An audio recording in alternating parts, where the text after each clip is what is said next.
princípio de tudo, a energia. A história do ser humano sempre esteve ligada diretamente a ela. Desde a luz solar como elemento fundamental para a criação da vida em nosso planeta, até a invenção da bomba atômica.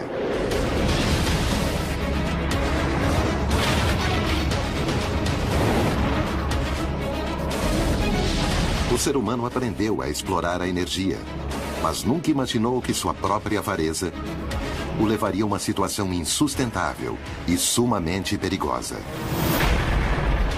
Uma situação onde uns poucos controlam os recursos de muitos, ou seja, os de todos. Há muito dinheiro em jogo e, portanto, muitos interesses. A cobiça teria impedido o maior desenvolvimento tecnológico e energético.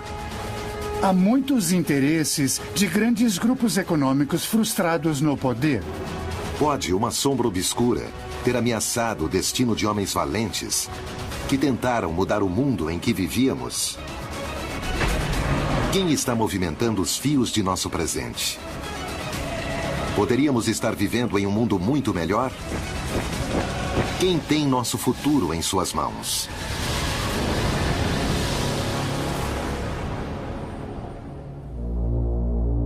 Tentaram enclausurar nosso conhecimento. Um conhecimento ao nosso alcance, mas oculto a olhos nus por um inimigo que supostamente se estende e permeia a indústria, os governos e os meios de comunicação. Fomos enganados? Se fizeram isso, por que não percebemos? Para obter as respostas adequadas, precisamos fazer as perguntas corretas.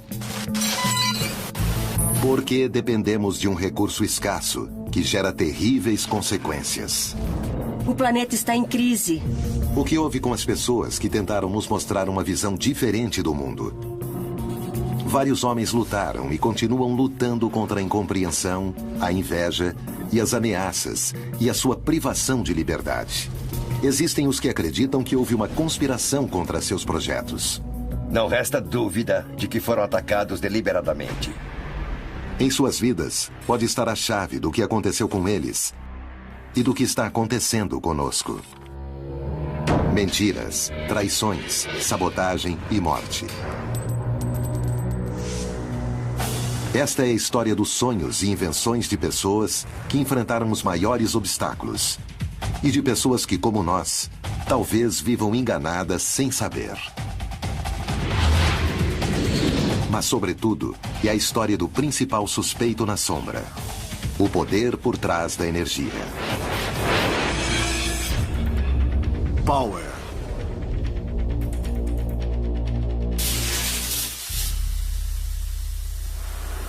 A energia sempre foi poder. Os sacerdotes das civilizações antigas obtinham autoridade pela crença de seu povo em seu controle sobre a fonte mais visível de energia e vida: o Sol. A energia é solar direta ou solar indiretamente. Nosso gênesis energético está no Sol. Os sacerdotes não foram os únicos em se dar conta do poder resultante do controle da energia. As culturas que primeiro conseguiram aproveitar a energia de uma maneira domesticada com o desenvolvimento das primeiras técnicas agrícolas, ao entender os ciclos solares e com os avanços no armamento bélico resultando da manipulação do fogo, foram as primeiras que conquistaram o poder na antiguidade. No mundo moderno, tudo mudou com o aparecimento de uma nova e voraz demanda de energia. A era industrial havia começado. Ironicamente, a energia não só se transformou em um recurso primário desse mundo industrial, como também passou a ser uma indústria em si mesma. E com isso, os empresários passaram a ser os distribuidores e concentradores energéticos do planeta. Essa riqueza em biodiversidade e água não pode estar subordinada a interesses empresariais de grupos poderosos multinacionais e nacionais de curto prazo. Sempre será uma guerra de interesses. E na guerra, sempre haverá vítimas. Grandes cientistas e inventores se opuseram a interesses econômicos implacáveis, planejando fórmulas novas para desenvolver alternativas ao petróleo. É o caso de Nikola Tesla. Rudolf Diesel, Eugene Malov, Stanley Meyer e Paul Pantone, entre outros tantos. Todos eles têm uma visão à frente de sua época e com o desejo de fazer avançar a sociedade em direção a um futuro mais limpo e mais justo.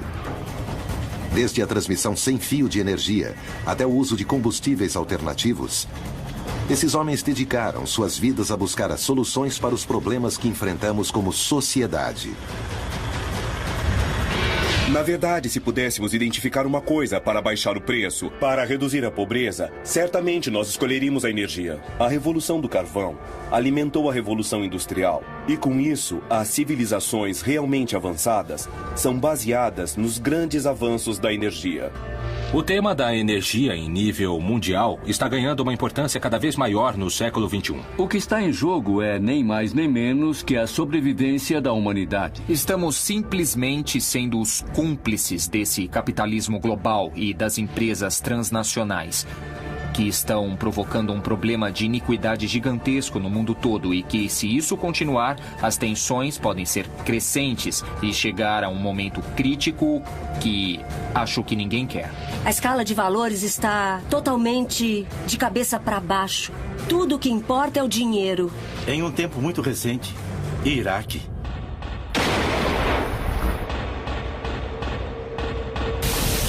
No entanto, existia uma pessoa que estava convencida de que manipular a energia não era uma arma de controle, mas a promessa de um mundo melhor.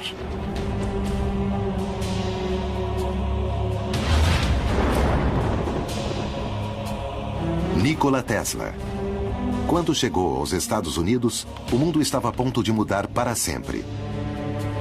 Como se fosse um presságio, seu nascimento foi durante uma tormenta elétrica.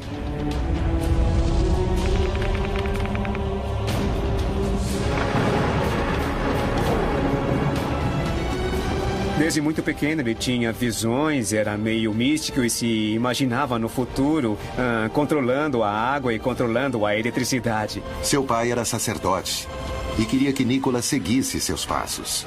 Ele entrou em crise e esteve a ponto de morrer. Não permitiam que ele sonhasse. Intransigente com a vocação do filho, seu pai fez então um juramento.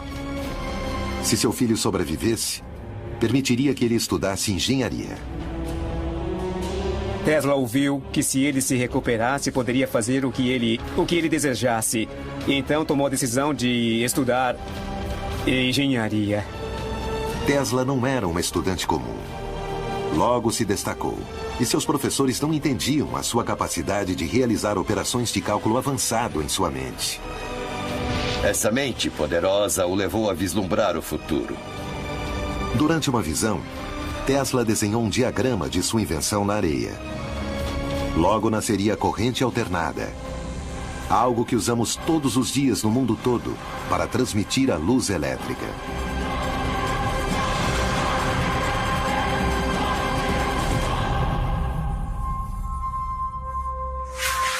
Por volta da mesma época de Tesla em Berlim, um engenheiro alemão estava para projetar o que seria o primeiro motor capaz de funcionar à base de óleo vegetal. Seu nome, Rudolf Diesel. Foi um homem muito dedicado a entender a termodinâmica dos motores de combustão. Uma de suas experiências resultou na explosão do motor em que trabalhava. Diesel passou meses no hospital em recuperação, com ferimentos muito dolorosos. Mas o acidente que esteve a ponto de tirar-lhe a vida lhe daria a coragem necessária para levar a cabo a invenção que revolucionaria o conceito de consumo energético. Aos 38 anos de idade, Rudolf Diesel já havia feito uma fortuna com seus projetos e patentes.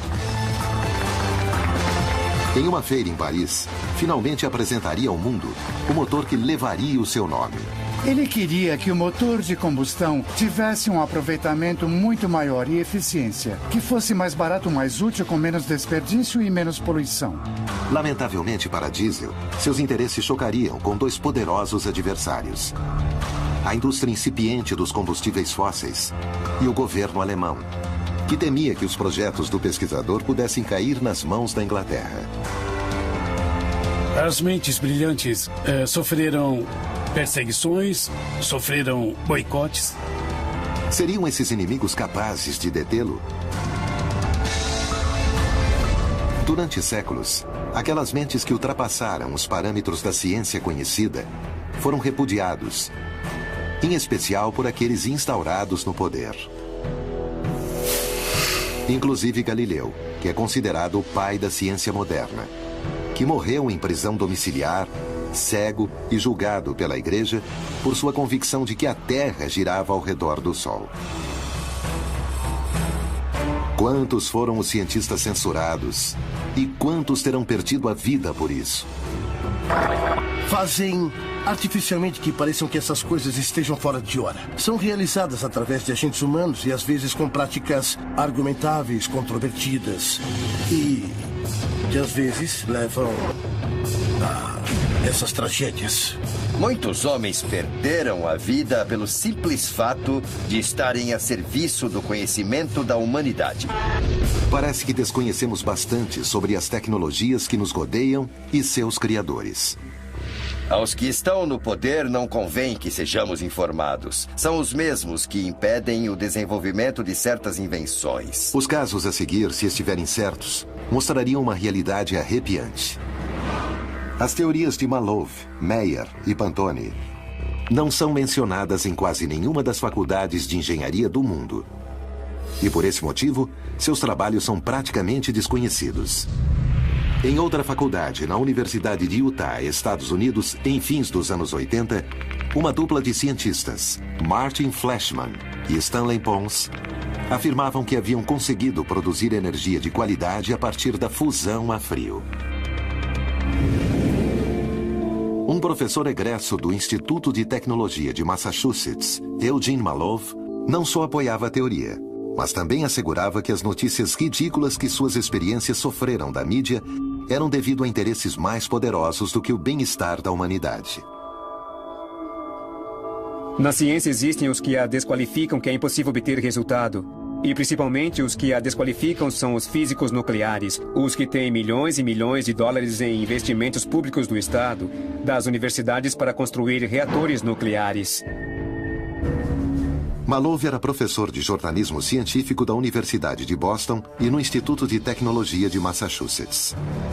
Quase toda sua carreira foi dedicada à pesquisa de fontes alternativas às tradicionais que usamos hoje. Seus avanços eram vistos como a solução energética do mundo. Malov iria se transformar em vítima das notícias ridículas por parte da comunidade científica apenas por divulgar a fusão a frio.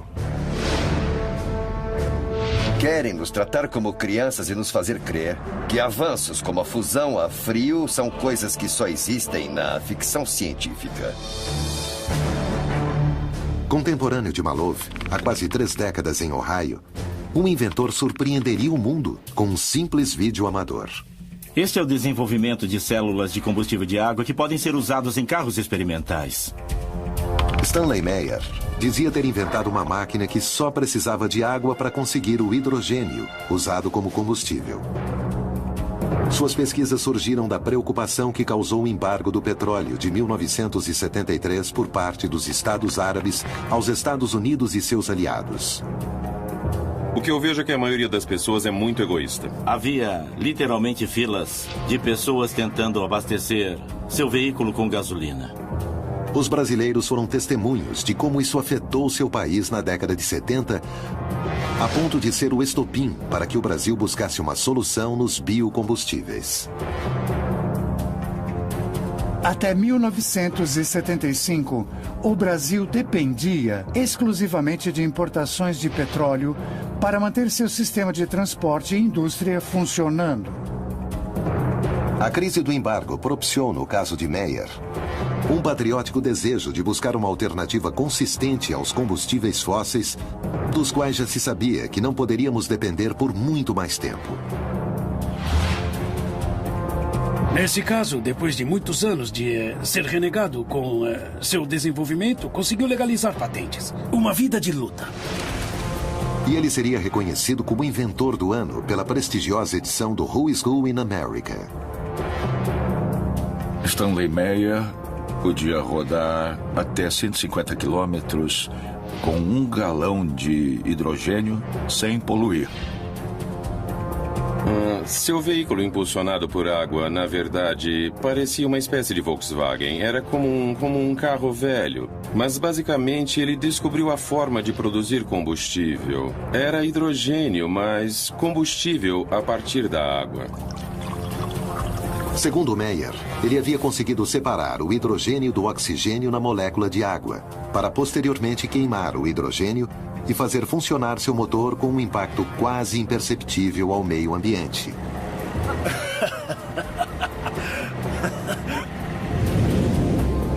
Em algumas escolas do México, está sendo experimentado outro tipo de motores que funcionam também graças à água. Por meio da informação obtida em planos disponíveis pela internet, foi possível recriar o motor Pantone, também conhecido como JIT. Paul Pantone, assim como Stanley Meyer, após a crise do petróleo, começou a se preocupar com o preço dos hidrocarburantes e decidiu fazer alguma coisa a respeito. Em 1979, ele começou a construir um sonho. O sonho de um combustível que permitisse que os motores não produzissem poluição.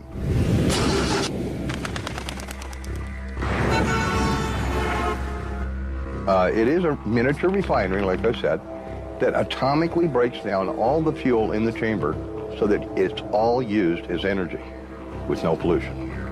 No início dos anos 80, ele terminou seu primeiro protótipo funcional do JIT, o Global Environmental Energy Technology. Está funcionando.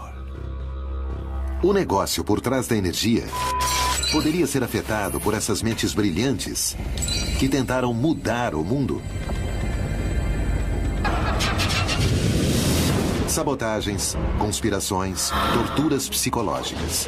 Quando o poder se sente ameaçado, apela para qualquer recurso, desde que mantenha seu domínio, inclusive a morte. A avareza dos poderosos fez com que a exploração da energia entrasse em crise. Ameaças, traições e atentados impediram que os projetos em prol de um mundo melhor fossem realizados. Estaremos a tempo de reverter esse rumo trágico?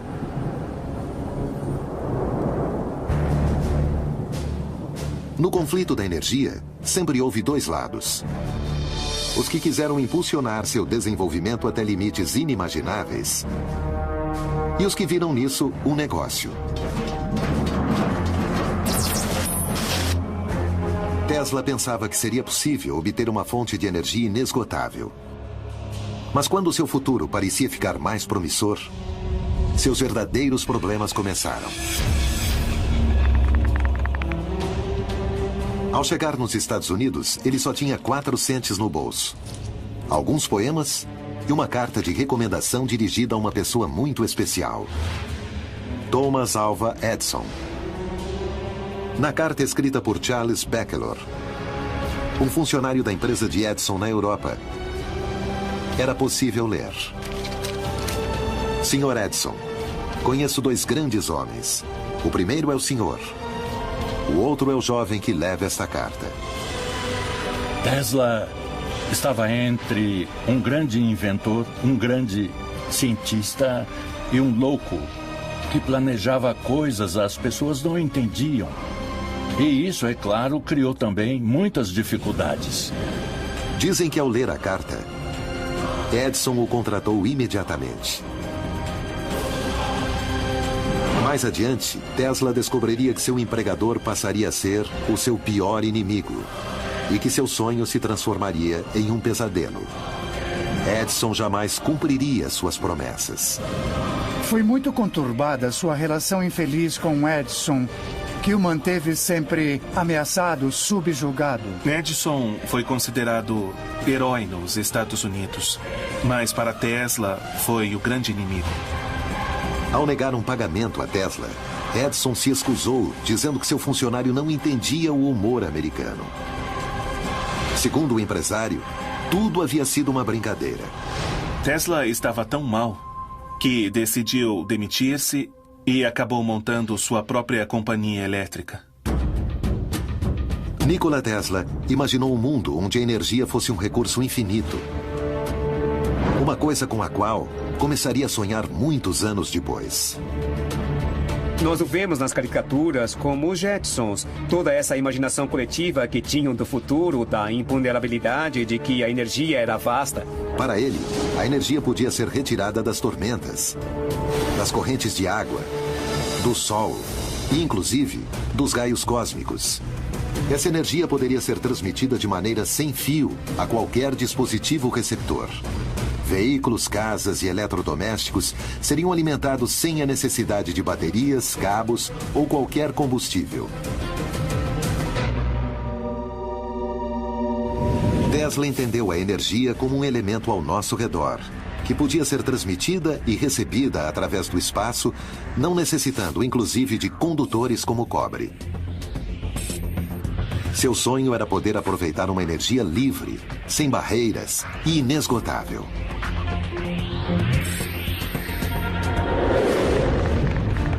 A torre Wardenclyffe, o projeto inacabado de Tesla, capaz de transferir eletricidade mediante ondas eletromagnéticas, caberia agora na palma da mão.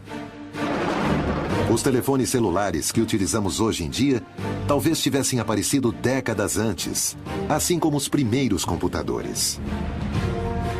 Nunca poderemos saber o que teria sido do mundo com Tesla se ele não tivesse sido menosprezado. Mas podemos imaginar. Necessitaríamos da fibra ótica para a internet? Como teria sido o desenvolvimento da rede se seu nascimento tivesse sido sem cabos? Na atualidade, na China, uma tecnologia conhecida como Li-Fi possibilitou a transmissão de dados da internet à distância através da luz. Com essa tecnologia, não vamos precisar de cabos e somente com um interruptor poderemos usar tranquilamente a internet. O legado de Tesla teria conectado a todos nós.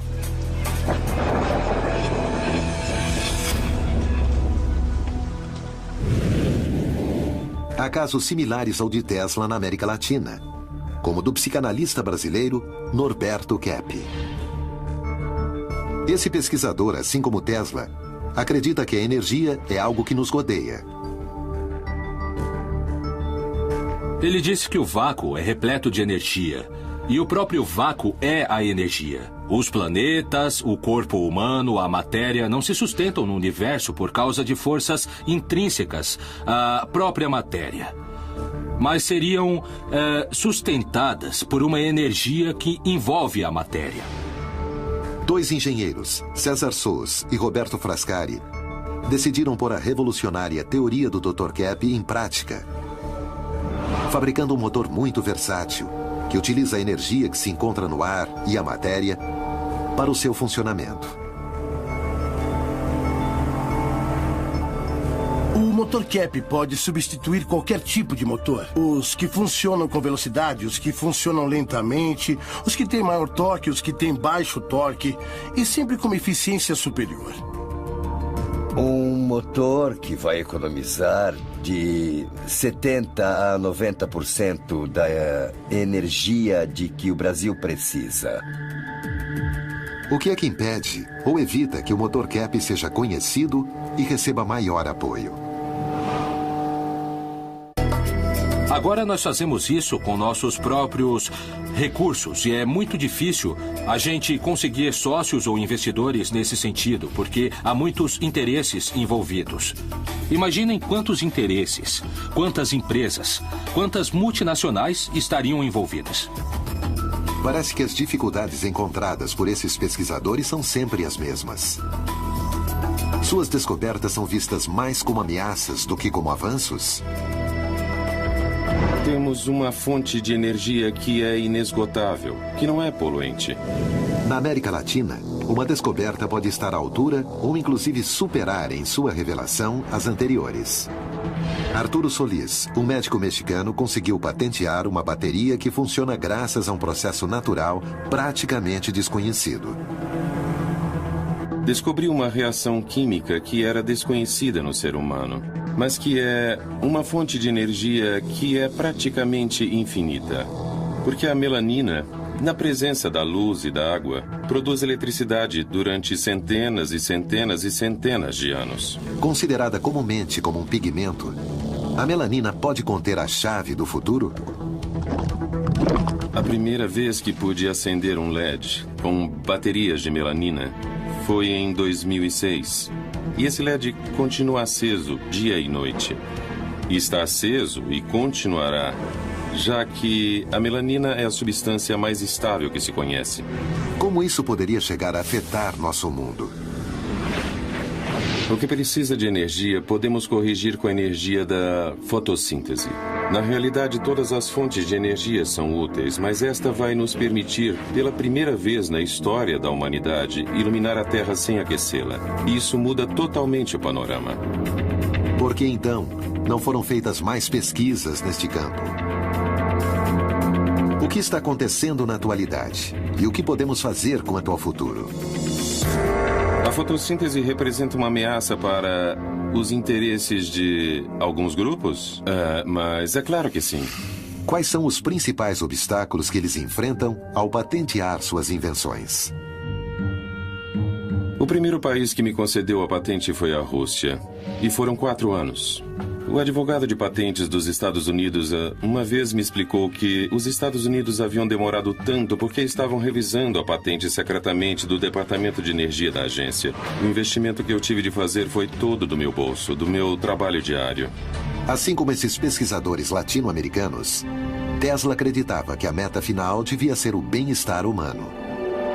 Ele agia sem pensar no custo ou no lucro que podiam ter essas invenções. Ele dizia, a energia existe, basta apenas utilizá-la. A história da humanidade progrediu a partir da descoberta de novos sistemas energéticos para melhorar sua qualidade de vida e começar a evoluir. Rudolf Diesel, embora talvez não fosse um revolucionário tão global quanto Tesla, também vislumbrou um mundo mais humano do que o que conhecemos hoje. Por causa de seu motor que funcionava com qualquer óleo, o petróleo poderia ter ficado relegado a um segundo plano, em uma concorrência muito mais prematura que a atual com os biocombustíveis. As energias fósseis são consideradas energias sujas, entre aspas. A exploração, a pesquisa, geram impactos ambientais adversos muito importantes e para a saúde também. Existem incertezas sobre a gravidade de tais efeitos, mas serão extremamente graves. O problema principal é que, assim como a AIDS, cometemos o erro agora, mas pagaremos muito mais tarde.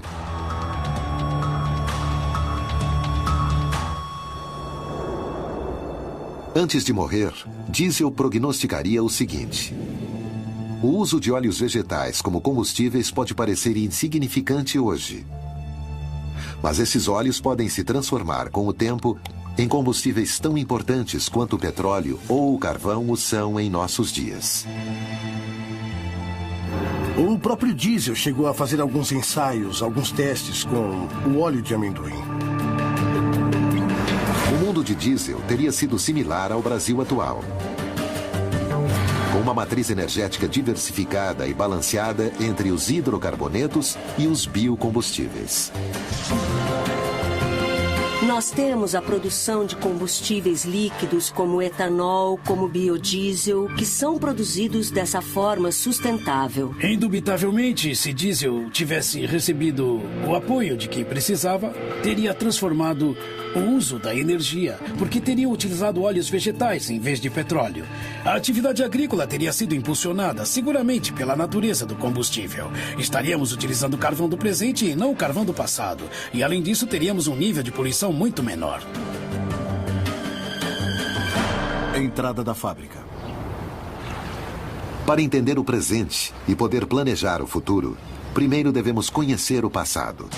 O nosso passado é obscuro. A energia significa poder fazer as coisas. E todo mundo precisa dela, a quer e a deseja. O historiador e político inglês Lord Acton disse certa vez: o poder corrompe, E o poder absoluto corrompe absolutamente. Ninguém encarnaria melhor o conceito de poder absoluto que J.G. Rockefeller e seu monopólio energético, a Standard Oil Company. Uma corporação que nunca mais foi vista, capaz de controlar todo o mercado sozinha. O mercado do petróleo. O ouro já não era dourado, mas negro. Rockefeller tem a visão de criar a Standard Oil, que finalmente, depois de alguns anos, se transforma em um monopólio. Esse monopólio entrou em conflito com as leis dos Estados Unidos e foi dividir a empresa em várias empresas. Essas empresas posteriormente mudaram de nomes e surge então a Exxon, Mobil e Chevron. Posteriormente, foi acrescentada a Shell. Embora nem todas tenham a mesma origem, elas passaram a ser chamadas genericamente as Sete Irmãs porque eram realmente as empresas que moviam o mundo do petróleo. Pouco tempo depois do surgimento da indústria petrolífera, nasceria outra indústria energética, a elétrica. E dois homens se apropriariam dela, Thomas Alva Edison e J.P. Morgan. Edison fundou a Edison Electric Light Company, que logo se chamaria General Electric, com a ajuda de alguns dos homens mais poderosos dos Estados Unidos. A General Electric é a única empresa das 12 originais do Dow Jones que aparece na atualidade depois de 117 anos. Forbes a considera a terceira maior empresa do mundo. Além de inventor, Edison foi um homem com uma marcante visão empresarial. E as ideias de Tesla bateriam de frente contra a dele, e, sobretudo, contra a ideologia de Morgan. Ele se importava apenas com o dinheiro e o poder. Tirava do caminho todo aquele que o atrapalhasse. Uma guerra estava a ponto de começar. A Guerra das Correntes. Edison e Morgan estavam dispostos a tudo para dominar o mercado. Mas Tesla lutaria para impor suas ideias. Diesel também decidiu enfrentar o poder, algo que poderia ter lhe custado sua própria vida. Quando o invento vai contra seus interesses, a máquina que domina a energia é capaz de tudo. No entanto, pesquisadores como Tesla e Diesel lutaram para impor suas ideias revolucionárias para melhorar o mundo, pondo em risco suas carreiras e suas próprias vidas.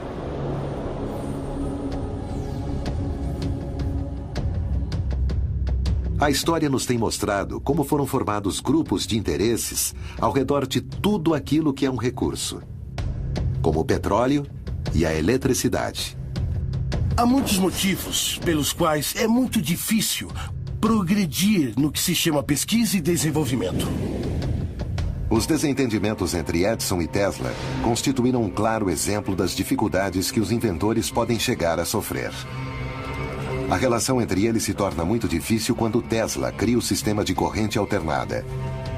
A princípio, Edison não lhe dava muita atenção. Sua soberba o impediria de prever o que estava a ponto de acontecer. E a história diz que ele estava trabalhando, fazendo furos em Nova York para estender os cabos de máquinas de corrente direta de Edison. Tesla não suportou nem o caráter, nem as tarefas, nem o trabalho para o qual o haviam designado. Então ele se demitiu. Tesla obteve ajuda de um engenheiro empresário que acreditou nas vantagens de seu invento, George Westinghouse. As vantagens que oferecia a corrente alternada em comparação com a direta eram enormes. E Thomas Alva Edison começou a sentir que perdia terreno diante de Tesla.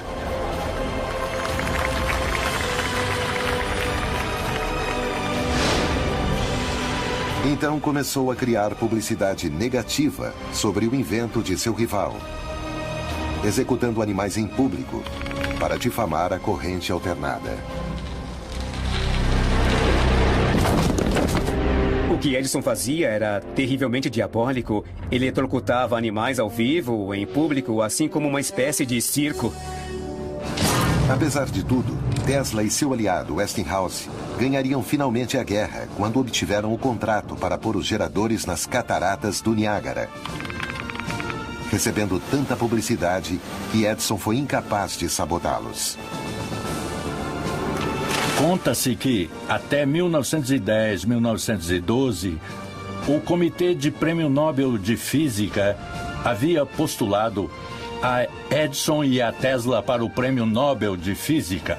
O que se diz é que nenhum dos dois aceitou dividir o Prêmio Nobel e a decisão foi então para nenhum dos dois. Tesla ainda teria que lidar com um inimigo muito mais poderoso. J.P. Morgan.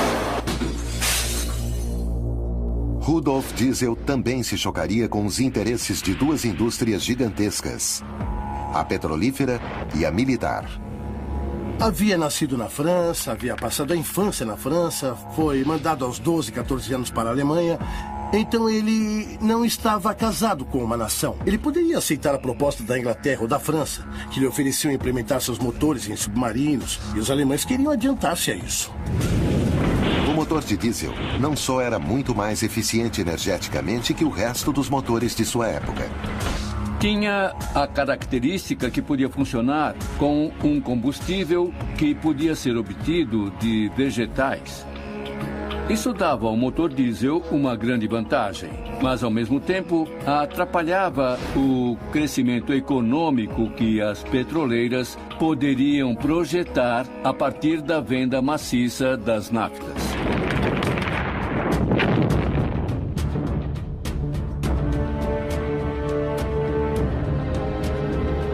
A Primeira Grande Guerra estava a ponto de ser conflagrada, e os interesses pela produção de motores eficazes para caminhões, tanques e barcos eram prioritários. Quando passaram a utilizar o motor diesel tanto para caminhões quanto para tanques de guerra, os veículos não paravam de funcionar, mesmo que todo o motor ficasse submerso na água. Bastava que a admissão e o escapamento ficassem fora. Os motores de diesel, devido às suas características, eram usados nos temidos submarinos alemães. A arma mais poderosa naquele momento.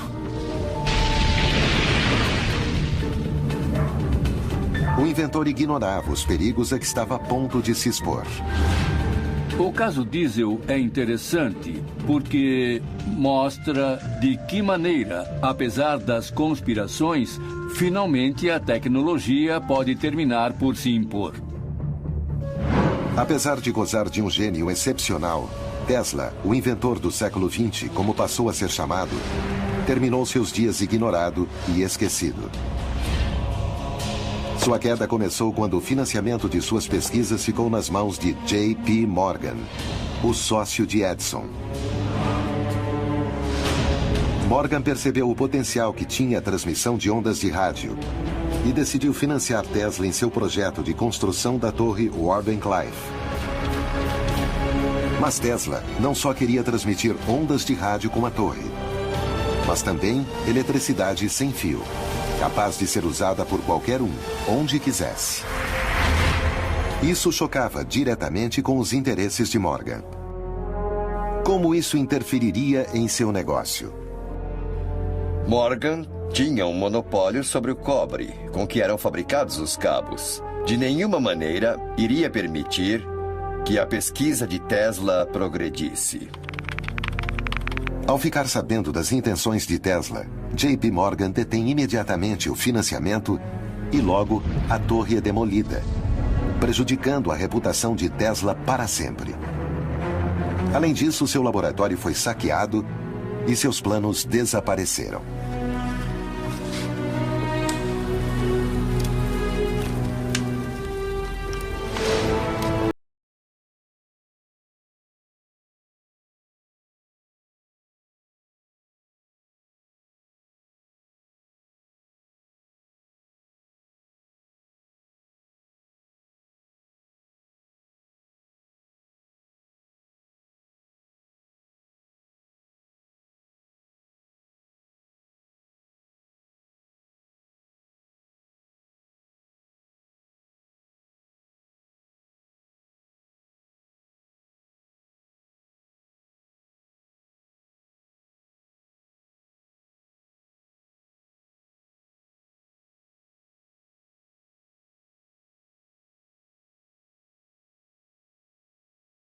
fabricado por Edison e sua máquina de relações públicas, nunca teve seu merecido reconhecimento. Poucos dias depois, uma camareira o encontra morto no hotel de Nova York, onde vivia, e liga para o FBI. Naquela época, Hoover era o diretor do FBI e ele ordena que todos os pertences de Tesla sejam recolhidos imediatamente. E desde aquele momento, tudo relacionado a Tesla passa a ser top secret nos Estados Unidos, inclusive seu nome. Isso nos ocultou o verdadeiro alcance de seu legado.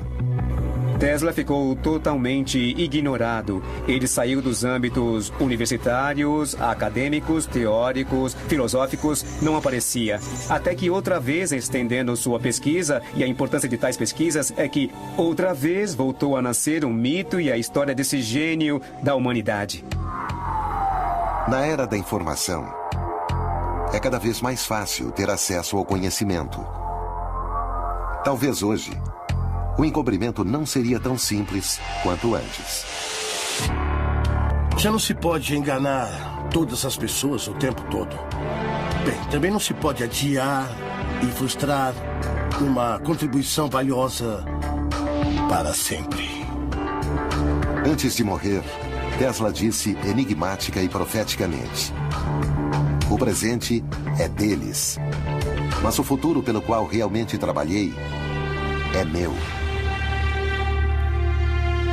A quem se referia Tesla quando disse eles? Nunca saberemos se eles tiveram algo a ver com os misteriosos eventos que ocorreriam com diesel.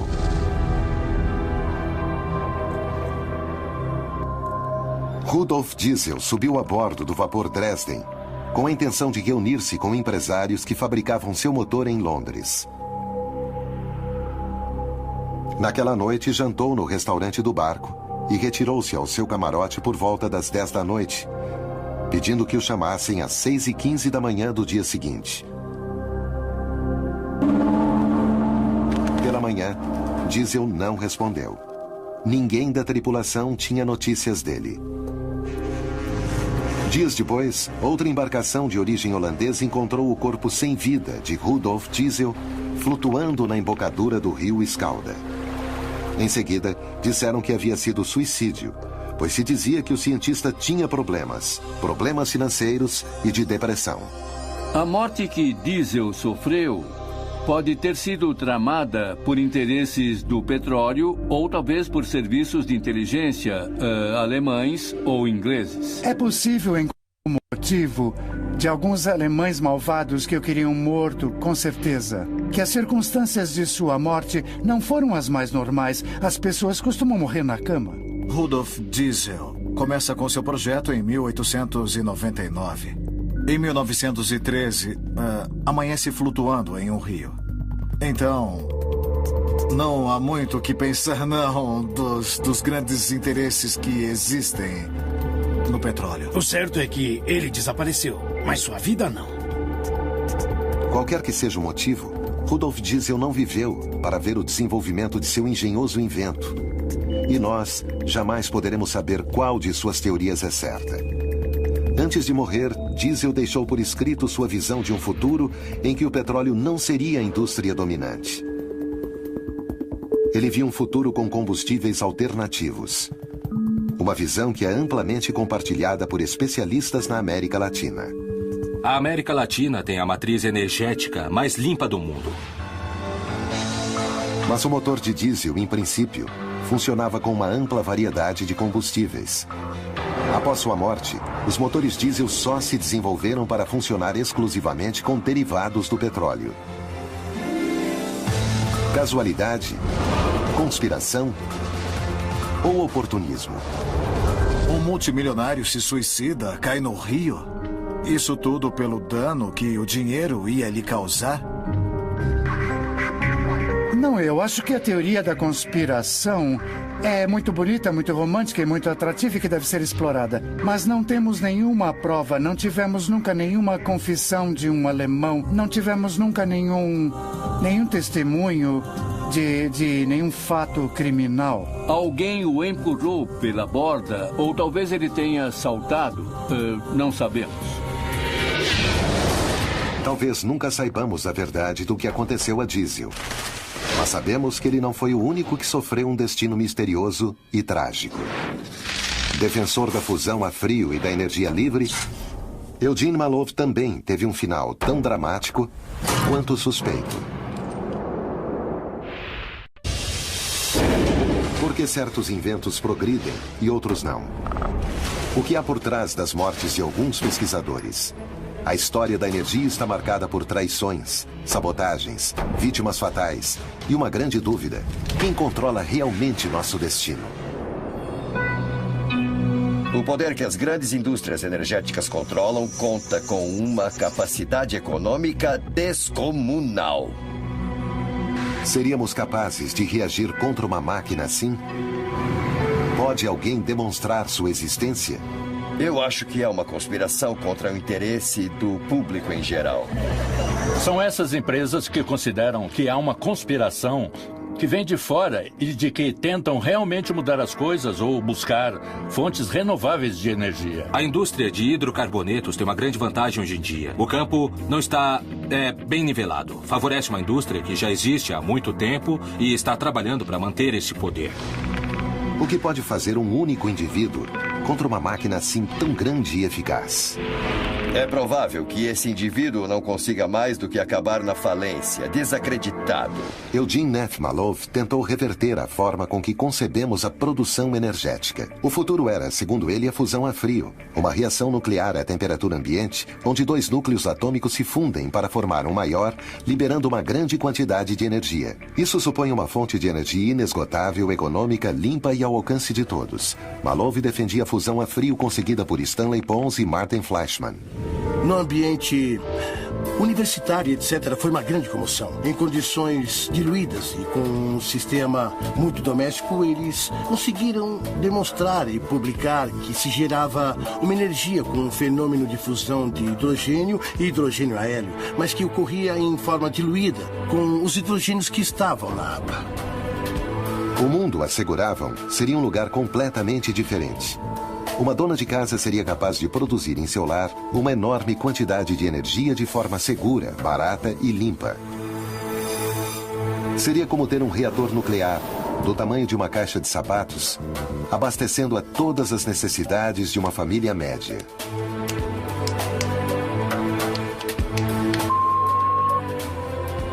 No entanto, o mundo acadêmico duvida da capacidade de reproduzir o fenômeno da fusão a frio. Assim como também questiona a veracidade dos inventos de Stanley Meyer e Paul Pantone. Pantone tinha um interesse além de qualquer crise econômica para desenvolver seu invento. Muito tempo antes de transformar-se em um tema tão popular como em nossos dias, Paul já pensava em conseguir um processo de combustão que reduzisse a poluição. Queria criar um motor que cuidasse do ambiente. Assim, ele visualizou o JIT.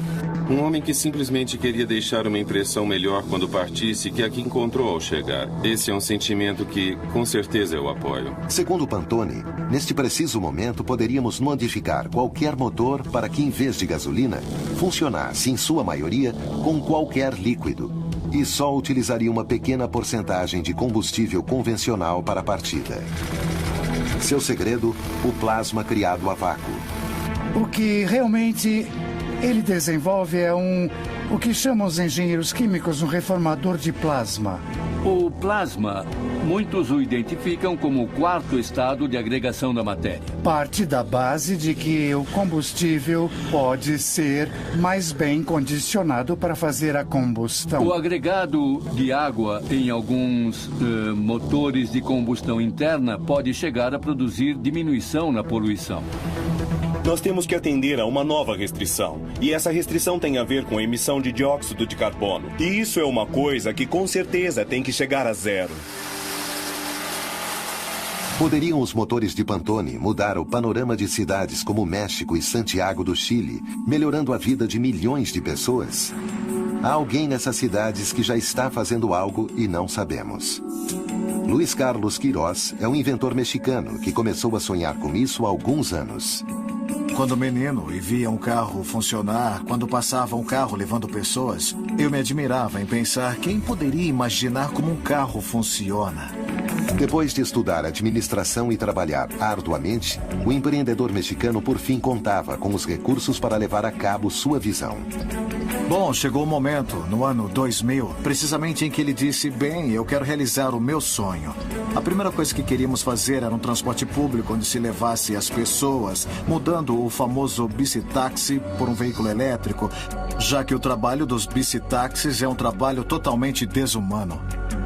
São 8, 10 horas, naquele pedacinho, sentado. E além disso, levando 200 quilos, pelo menos, é desumano. O carro Q finalmente estava pronto. Seu projeto era simples e prático. Por que então as autoridades não deram maior impulso a esse invento, que parece resolver uma problemática tão evidente? Os diferentes governos no México não demonstravam o interesse em desenvolver energias sustentáveis. Falam de ecologia, mas a realidade é que quando nos aproximamos desses não, é melhor procurar outro empreendedor que invista. Por não haver leis para veículos elétricos, logicamente eles não podem circular antes que saiam as leis. O que é ridículo. O que impede que governos levem a cabo políticas para favorecer o meio ambiente de forma sistemática e mais eficiente. São setores inicialmente conservadores e que precisam fazer políticas de incentivo para que se decidam a fazer os investimentos para que aquela tecnologia mais eficiente de fato aconteça com os benefícios para a sociedade. Deve haver governos que estejam gerando normativas, benefícios para que as empresas invistam e também para dar lugar aos empreendedores. O tempo do governante é de 4, 5, 8 anos no máximo. Nesse tempo, ele necessita de renda rápida. Não lhe importa que dentro de 15, 20, 100, 1000 anos se deva estar pagando ainda os passivos ambientais e sociais que foram gerados por essas rendas que ele captou. Aqui está a incoerência dos tempos do governante, dos tempos da política, dos tempos da natureza.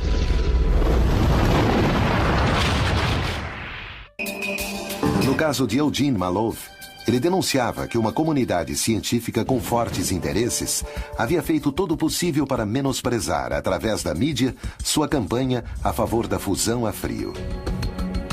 Malov quis mostrar ao mundo um invento que revolucionaria a maneira com que concebemos a energia, proporcionando-nos a tantas vezes imaginada energia livre. Mas por acaso, era isso que desejava a comunidade científica? No caso de Malov, evidentemente a comunidade científica, nesse momento, jogou por terra seus projetos. É compreensível, considerando que essa era uma ideia revolucionária.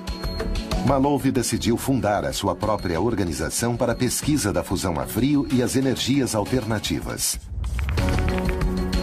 Inclusive, escreveu uma carta à Casa Branca, expressando a sua fé absoluta no futuro da fusão a frio.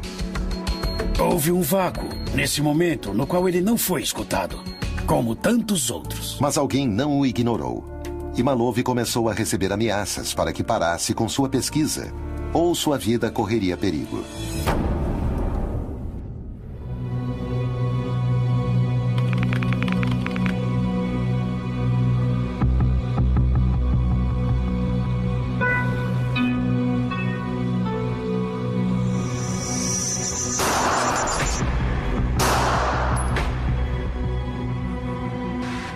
Eugene Malov foi assassinado a sangue frio. Horas mais tarde, encontraram sua Dodge Caravan abandonada em um estacionamento em Preston.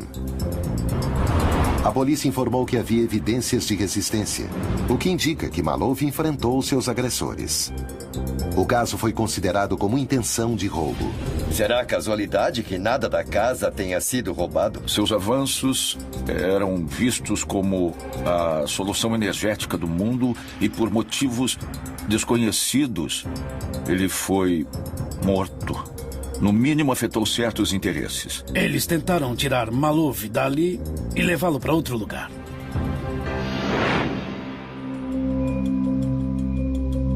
Atualmente são realizadas diversas experiências vinculadas à fusão a frio até por parte da própria NASA. Era por acaso Malov uma peça-chave em nossa era para a fonte de energia alternativa? Poderia isso desagradar alguém? O caso de Malov teve alguns pontos em comum com o de Stanley Meyer, inventor do motor a água. Além de ter de lidar com a difamação pela mídia, Meyer foi processado por 2 investidores que diziam que foram enganados. Durante o julgamento, o pesquisador nem ao menos teve a possibilidade de pôr à prova seu invento para demonstrar sua inocência. O tribunal o considerou culpado e o condenou a pagar um total de $25 mil.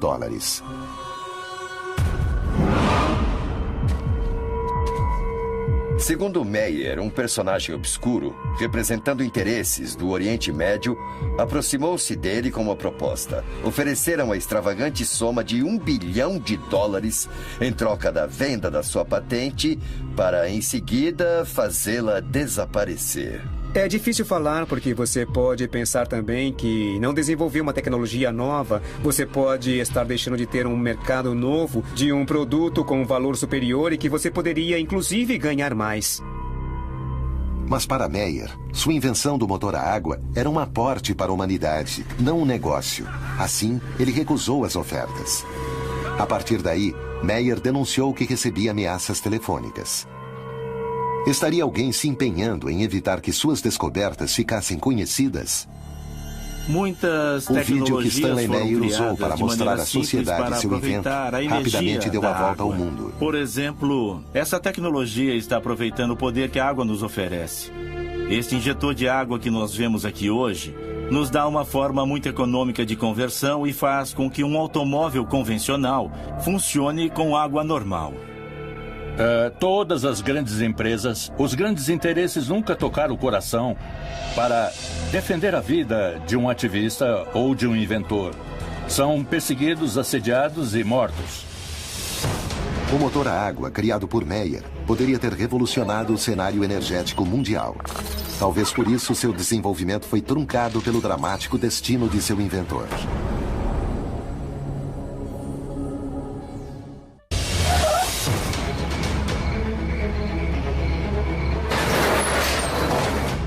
A história por trás do desenvolvimento energético inclui traições, sabotagens e perseguições àqueles inovadores que, com seus inventos, ameaçam o poder. Esses pesquisadores sempre sofrem misteriosos acidentes. Há uma conspiração contra aqueles que querem melhorar o mundo? Até onde é capaz de chegar o poder quando se sente em xeque?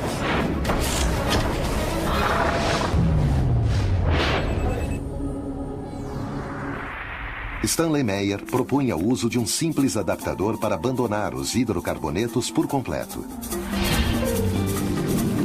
Através de um processo de eletrólise, as moléculas da água se separariam, liberando o hidrogênio para ser usado como combustível. Só havia um pequeno problema com a sua criação. Ela violaria as leis da termodinâmica. Algo que não o impediu de desenvolver seu invento e, inclusive, fazer demonstrações em público. Um carro que se alimenta de água e que não consome combustíveis, acho que afeta interesses brutais e paradigmas energéticos, com repercussões que, no mínimo, teria mudado todo esse cenário energético que, hoje em dia, estamos padecendo e estamos contaminando.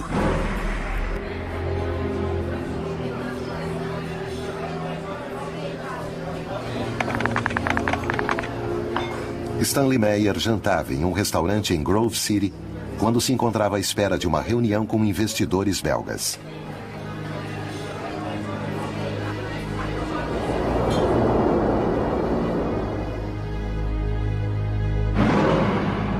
Talvez ele não tenha sabido entender de alguma maneira que a sua sentença de morte poderia significar esse choque de sistemas que ele propôs.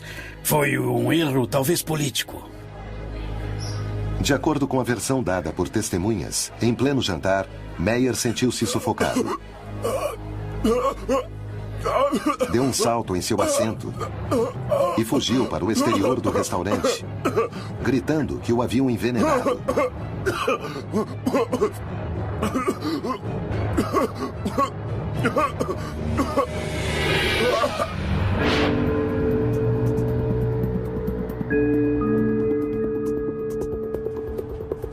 Os clientes e empregados do lugar o encontraram morto no estacionamento. Nunca chegou ao carro e também não chegou a realizar seu sonho. Se estivessem certas as afirmações de Meyer, o mundo não teria de enfrentar a perspectiva de um apocalipse energético por escassez de recursos. O hidrogênio é o elemento mais abundante do universo. Uma fonte praticamente inesgotável de energia. O hidrogênio pode ser uma fonte inesgotável, porque o hidrogênio é retirado da água. O hidrogênio se apresenta como um portador de energia capaz de ser transportada, ser utilizada no momento necessário e ser armazenada para os tempos de escassez. O hidrogênio é um combustível limpo. É o combustível mais limpo porque não gera dióxido de carbono. E sua combustão, uma vez que gera energia, transforma o hidrogênio em água. Somos conscientes do que acontece ao nosso redor?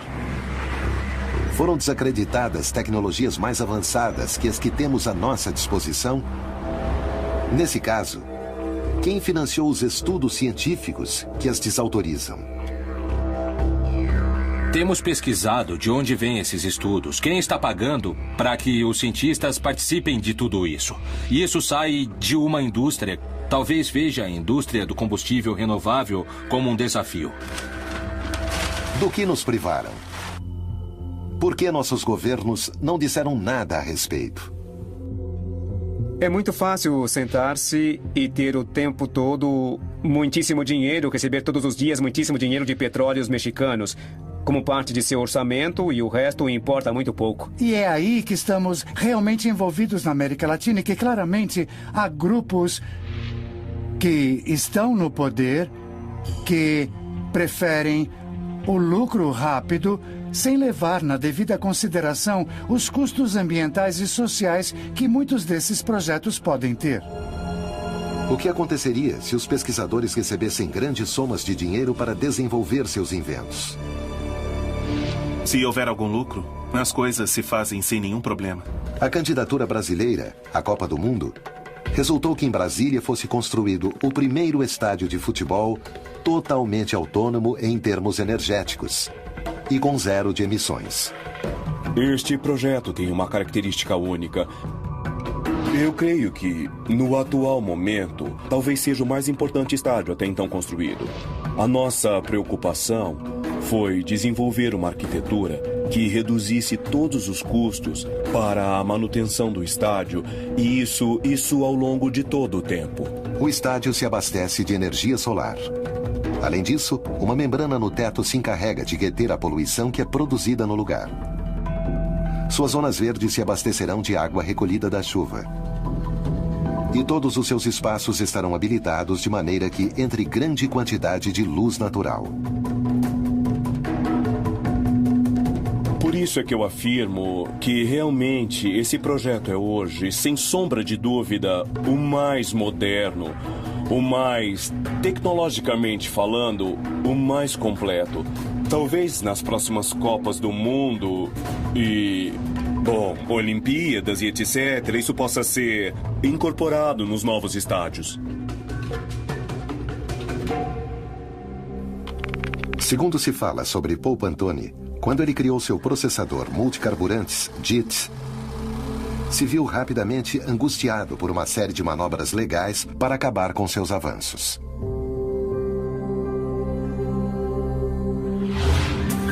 Seu pai foi o primeiro a adverti-lo sobre o risco que ele corria. Pantone chegou à casa de sua família com um carro cujo motor havia sido modificado por ele. He froze, turned around, looked at me, and he said, "You're running on water?" "Yeah. Give me the keys to my house, the gate, and the garage, and get off my property. I disown you." I said, "What?" He said, "They'll kill you. And anybody who knows how to run on water will be dead." Quanto faltava para que Pantone ouvisse o conselho de seu pai? Não o matam no início. Isso seria muito fácil. Primeiro fazem da sua vida um inferno. Pouco depois de conhecer o DIT, um diário local publicava a notícia de seu invento. De acordo com o relato de Pantone, um ano mais tarde ele recebia a chamada de um representante de uma empresa petrolífera do exterior que exigia a venda dos direitos de seu sistema. A recusa de Pantone transformaria sua vida em um inferno. So I called the same newspaper or the TV reporter up at the news station, and I said, I have a story better than yesterday's. I've got ex-governors and I've got other people on tape-recorded phone calls threatening my life. They're going to murder me if I try to pursue my dreams. He said, Mr. Pantone, I don't know anybody that would like to cover that story, because if we do, we will never have a job again. O dinheiro da conta dele desapareceu misteriosamente. Durante os anos seguintes, várias propriedades de seu negócio imobiliário foram vandalizadas. Paul Pantone conta que posteriormente receberia um novo telefonema aterrador. Com o apoio de seu filho, resolveu fazer frente a muitas das ameaças e impedimentos legais que puseram em seu caminho. Mas ainda não sabia que o pior estava para acontecer. A história diz que seus sócios acabaram enlameando a empresa em desenvolvimentos não muito santos.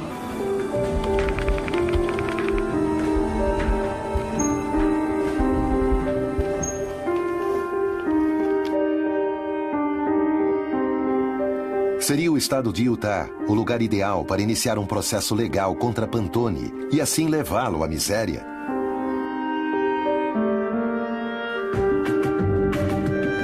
Imediatamente o privaram dos seus direitos civis.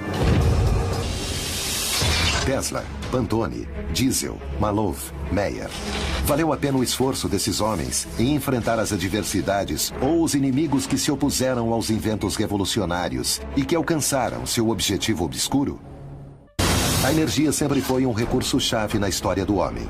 No entanto, tecnologias que melhoram seu uso muitas vezes são menosprezadas pelos que controlam a indústria. Vivemos em um engano monumental. Após criar um revolucionário motor ecológico, Paul Pantone conheceria na própria carne o perigo de ameaçar o poder por trás da energia.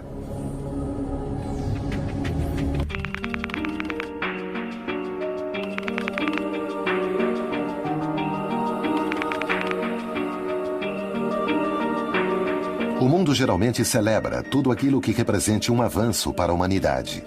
Os inventores mais criativos, no entanto, muitas vezes são dificultados no desenvolvimento de suas obras. O primeiro problema que tem os sonhadores, eu diria que é como acreditamos tanto no que vamos fazer, pensamos que as outras pessoas também vão vê-lo positivamente. Meu primeiro equívoco foi acreditar que conseguir o carro e fazê-los funcionar, todos iam querer ajudar. E todo mundo ficaria feliz. Na verdade, o que necessitamos é de um grande salto. O que necessitamos são milagres energéticos. E quando uso a palavra milagre, eu não quero dizer que seja impossível. O que eu estou falando é que nós precisamos desse grande salto imediatamente. No México, José Antônio Urbano Castellan trabalha no campo da energia solar para alcançar esse nobre objetivo.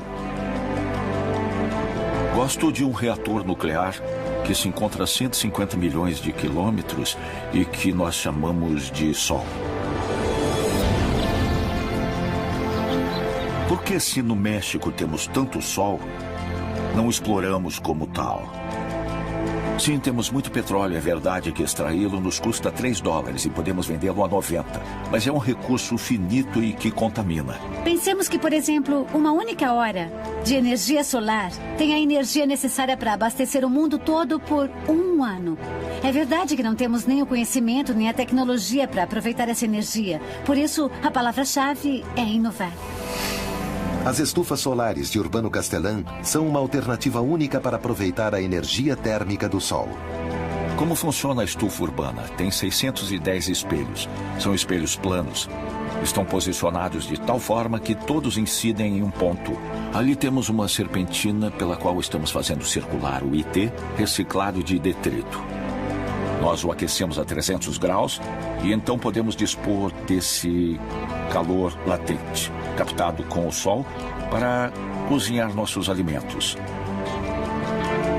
O alimento básico na zona rural, não eletrificada e suburbana das grandes cidades que exige um alto consumo energético. Podemos retirá-lo do sol com uma vantagem: zero emissão de CO2 na atmosfera. A energia solar é muito variada porque me permite aquecer a água, permite produzir a eletricidade e me permite gerar calor de processo com as estufas que desenvolvemos para dar o que é necessário para o cozimento. A crise climática é cada dia mais evidente. O que falta para que se faça uma advertência definitiva sobre o perigo que isso representa para o homem? Temos um panorama de água contaminada, temos um panorama de solos contaminados e se permitirmos que contaminem a água e o solo, permitimos que se contamine o alimento. Não é uma especulação.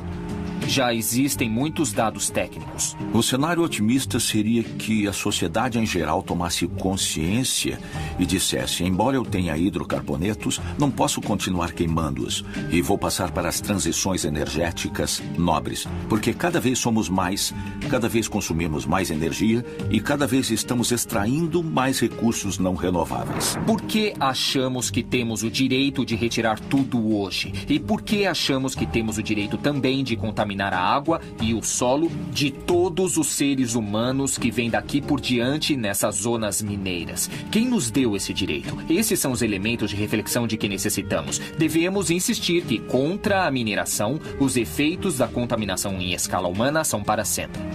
O petróleo, o carvão, o gás natural foram uma revolução na época da Revolução Industrial. Não são mais. Este é o momento de gerar uma nova revolução.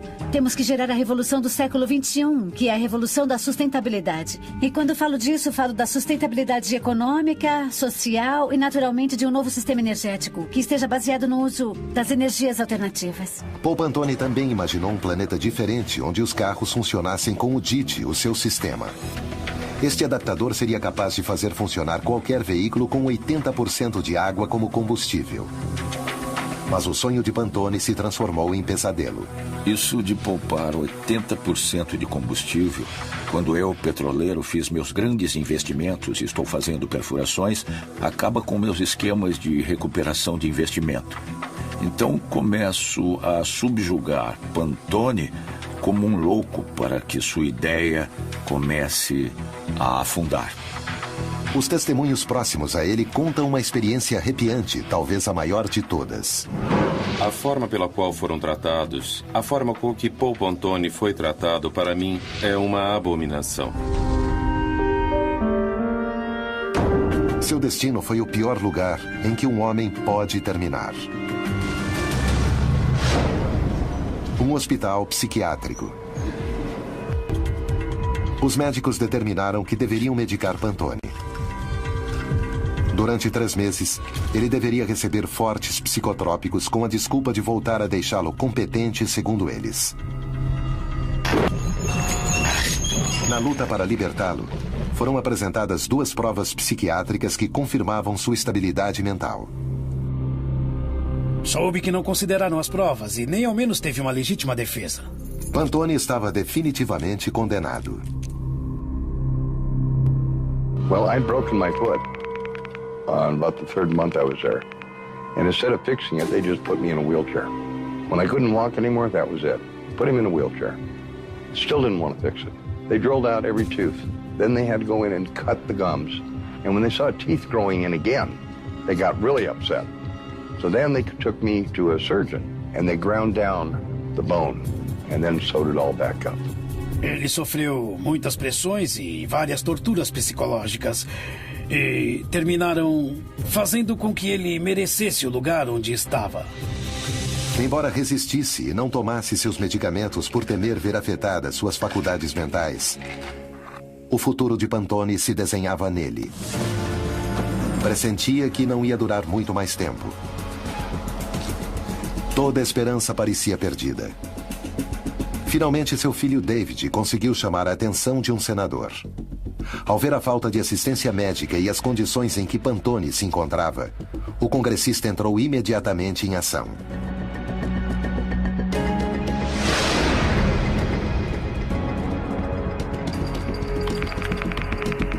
Albuquerque, Novo México, setembro de 2013.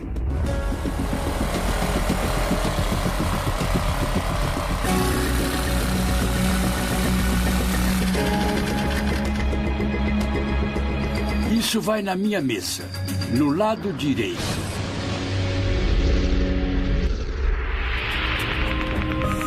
Paul Pantone foi libertado no dia 25 de maio de 2009, com a condição de abandonar o estado de Utah.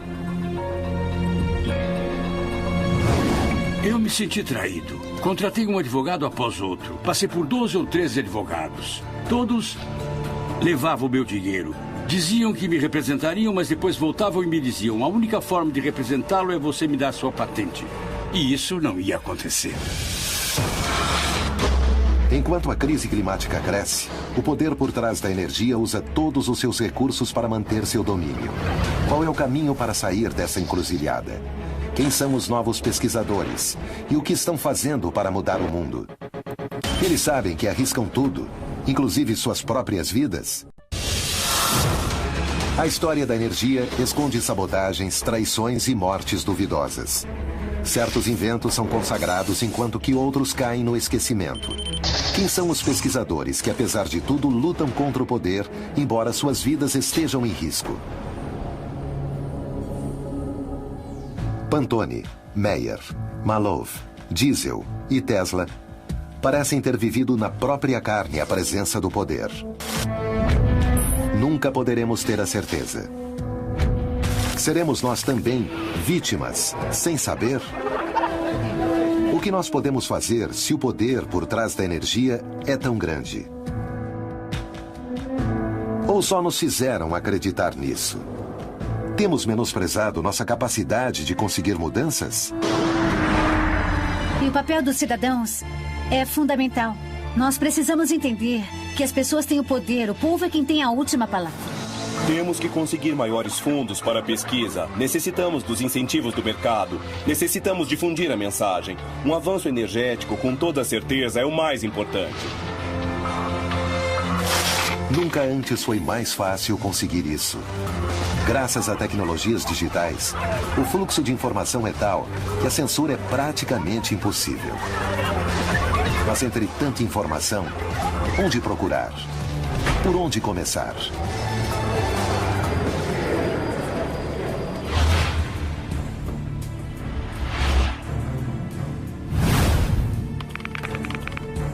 A 17 quilômetros de Abu Dhabi, está sendo construída na atualidade uma cidade cujo abastecimento energético provém unicamente de energias renováveis, somando-se a altas tecnologias de aproveitamento que são projetadas para não haver qualquer poluição. Exemplos como o da cidade de Masdar seriam muito interessantes se pudessem ser reproduzidos em todo o mundo. Estima-se que 90% da eletricidade que se use será solar. E o resto será gerado por meio de incineração de dejetos. Os carros tradicionais serão substituídos por carros elétricos. Grandes cidades que estão distribuídas em diferentes países do mundo dificilmente poderiam rapidamente ser transformadas em cidades não contaminantes e autossustentadas, como seria desejável.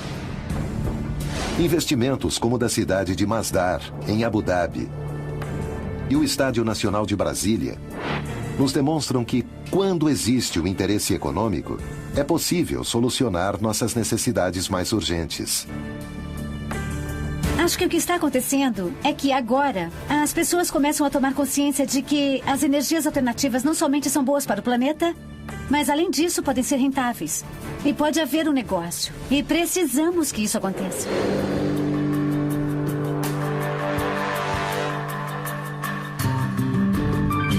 Estamos às portas de poder conquistar essa massa crítica. Nós mesmos também mudaremos nossa maneira de ver o mundo para viver uma nova humanidade, para viver as energias limpas, para viver novas economias e aproveitando as energias que efetivamente são infinitas, que o universo nos oferece, mas aproveitando-as de uma maneira mais amorosa e coletiva. Aplicar isso de forma maciça vai levar tempo. Vai ser um tempo muito bem empregado.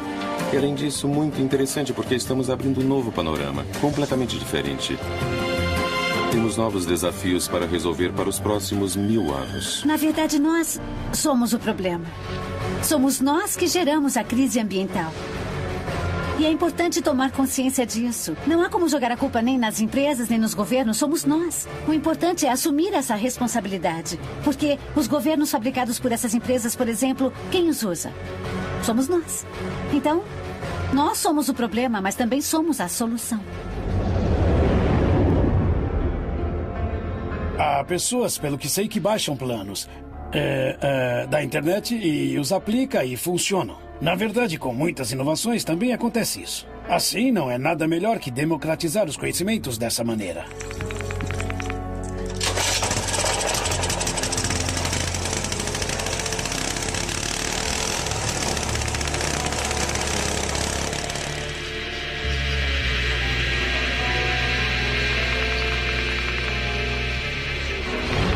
Todos esses inventos, muitos dos quais podemos baixar hoje através da web, não mostram outra coisa além da grande capacidade criativa do espírito humano de melhorar a qualidade de vida. E isso se faz a partir de ideias, desenvolvimentos, alguns dos quais chegam a um porto seguro e se transformam em verdadeiras realizações tecnológicas. Felizmente, o futuro que Tesla, Maloof, Diesel, Meyer e Pantone vislumbraram poderia estar cada dia mais perto de ser realizado. A Tesla Motors produz na atualidade veículos elétricos de alta gama. Mas o desejo dessa empresa, criada em homenagem ao homem que mais lutou para pôr a energia ao alcance de todos, é chegar ao mercado maciço com um automóvel de preço acessível. Poderíamos estar diante da fagulha que dispara a revolução que Nikola Tesla sonhou mais de um século atrás.